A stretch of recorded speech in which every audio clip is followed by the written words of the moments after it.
दोस्तों किसी भी बिजनेस के लिए जो विज्ञापन होता है, विज्ञापन देने के लिए हमें किन चीज़ों पर सबसे ज़्यादा फोकस होना पड़ता है या किन बातों पर हमको सबसे ज़्यादा ध्यान देने की ज़रूरत होती है। दोस्तों 3 ऐसी चीज़ें हैं जिनको आपको हर हालत में किसी भी बिजनेस में विज्ञापन देने से पहले जानना जरूरी हो जाता है। सबसे पहला जो है वह है बजट ऑफ बिजनेस। जी हाँ दोस्तों, बजट आपका इतना होना चाहिए कि आप बिजनेस जो आपका सेटअप है, जो आपका प्रोडक्ट है, उस प्रोडक्ट के अतिरिक्त आपके पास इतने पैसे होने चाहिए कि आप विज्ञापन दे सके। देखिए आजकल का जो मार्केट है वह मार्केट भी चेंज हो रहा है, तो आपको यह डिसाइड कर लेना है कि आपके बिजनेस के बाद जो आपके पास बजट है, क्या वह कितना बजट है और आपके विज्ञापन का बजट जो होगा वह कितना होगा। अगर आपने इसको डिसाइड कर लिया तो फिर आ जाता है कि आपका बिजनेस का पैटर्न क्या है। जी हाँ दोस्तों, दूसरा है बिजनेस का पैटर्न,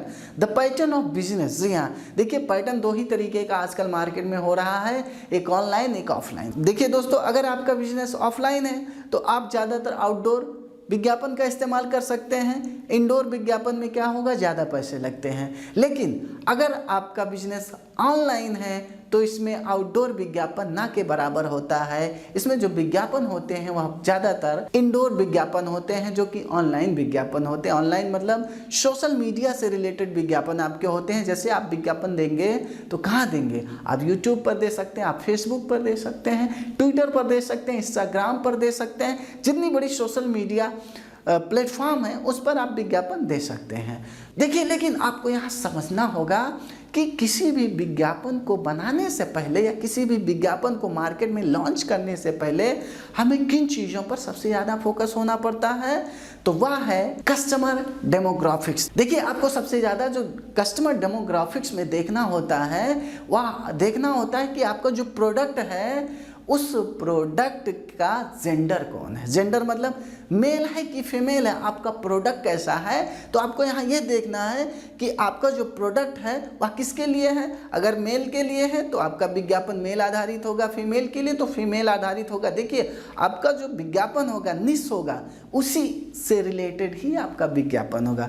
दूसरा, आपको यहाँ ये भी देखना है कि आपका जो प्रोडक्ट है वह किस एज ग्रुप के लिए है। जी हाँ, तो दूसरा जो कस्टमर डेमोग्राफिक्स में आता है वह कस्टमर एज हो जाता है। आपका जो प्रोडक्ट है वह किस एज ग्रुप के लिए है, यहाँ आपको ये भी देखना होगा कि आपका कस्टमर जो है वह किस एज ग्रुप का है, बच्चे हैं, बूढ़े हैं या युवा हैं। कौन है जो आपके प्रोडक्ट को खरीदेंगे या आपके प्रोडक्ट का इस्तेमाल करेंगे।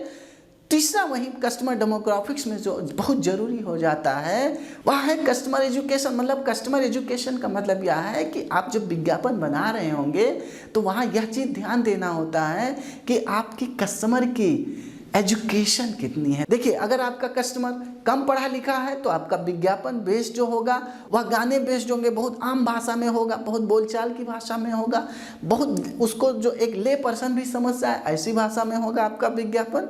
तो इस तरह से आपको ध्यान देना होता है। वहीं चौथा जो कस्टमर डेमोग्राफिक्स में आ जाता है वह है कस्टमर इनकम। जी हाँ, आपको कस्टमर का इनकम देखना है कि आपका कस्टमर जो है उसकी इनकम क्या है। देखिए, आप जब विज्ञापन बनाते हैं तो विज्ञापन में साइकोलॉजी होती है। साइकोलॉजी का मतलब यह है कि आपके विज्ञापन का स्टैंडर्ड भी होता है, आपके विज्ञापन का प्रोडक्ट जो होता है वह भी दिखाया जाता है। उसमें सोसाइटी दिखाई जाती है कि आपका जो कस्टमर है उसका इनकम क्या है और वह किस सोसाइटी से बिलोंग करता है। तो यहाँ आपको कस्टमर इनकम देखना बहुत ज़रूरी हो जाता है। वहीं पाँचवा जो सबसे ज़रूरी हो जाता है कस्टमर की लोकेशन। जी हाँ, कस्टमर लोकेशन या डिस्टेंस यहाँ बहुत ज़रूरी। देखिए, होता क्या है, बड़े बड़े विज्ञापनों में आप देखिए आजकल क्या हो रहा है, विज्ञापन बनाते समय हमको इस चीज़ का भी ध्यान देना है कि कस्टमर घर से निकल रहा है तो उसको कितने कदम पर दुकान पर या कब कहाँ से। अगर आपका ऑफलाइन विज्ञापन है तो वह घर से बाहर निकलेगा, कितनी दूरी पर आपका शॉप होगा, आपका बिजनेस जो मार्केट है वह कितनी दूरी पर है,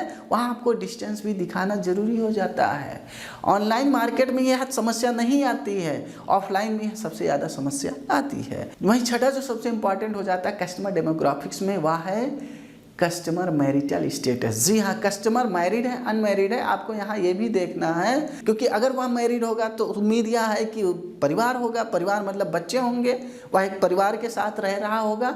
तो वहाँ आपको ये भी देखना है कि हमारा जो कस्टमर है वह कैसा है, शादीशुदा है, नहीं शादीशुदा, या छोटा बच्चा है, बच्चे के लिए है। तो अगर आपका बच्चे का प्रोडक्ट है तो आप किसको एंगेज करेंगे? बच्चा तो खाने वाला है, लेकिन खरीदेगा कौन? पेरेंट्स खरीदेंगे।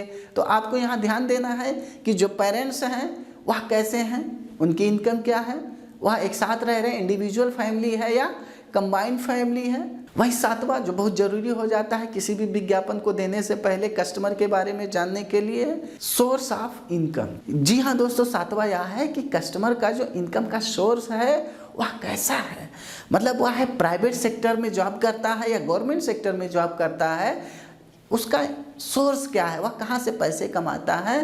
तो आप उस तरह से उस सेक्टर में भी अपने विज्ञापन दे सकते हैं। आपको देखना होगा कि वह गवर्नमेंट सेक्टर में जॉब करता है, गवर्नमेंट सेक्टर में किस जगह जॉब करता है, उसके बाहर आप होर्डिंग लगवा सकते हैं। तो अलग अलग तरीके से आपको ये बहुत ज़रूरी हो जाता है, किसी भी कस्टमर के डेमोग्राफिक्स को जानना बहुत ज़रूरी है। जब तक आप कस्टमर के डेमोग्राफिक्स को नहीं जान पाएंगे तब तक आप विज्ञापन कौन सा देना चाहिए आपके अपने प्रोडक्ट के लिए, यह आप समझ ही नहीं पाएंगे। इसलिए आप किसी भी प्रोडक्ट को लॉन्च करने से पहले आपको यह भी देख लेना होता है कि हमारा कस्टमर कौन होगा और हमारे कस्टमर का एज क्या होगा, हमारे कस्टमर का इनकम क्या होगा, हम इनकम सोर्स क्या है, हमारे कस्टमर का एजुकेशन क्या होगा। ये सारी चीज़ें जब तक आपको नहीं पता होगा तब तक आप सही से विज्ञापन दे ही नहीं पाएंगे। तो दोस्तों, उम्मीद करता हूँ जानकारी अच्छी लगी होगी। जानकारी अच्छी लगी हो तो वीडियो को लाइक और शेयर करना बिल्कुल मत भूलिएगा। और साथ ही यदि आप हमारे चैनल पर पहली बार आए हैं तो चैनल को सब्सक्राइब करना बिल्कुल मत भूलिएगा। दोस्तों, वीडियो देखने के लिए आपका बहुत बहुत धन्यवाद।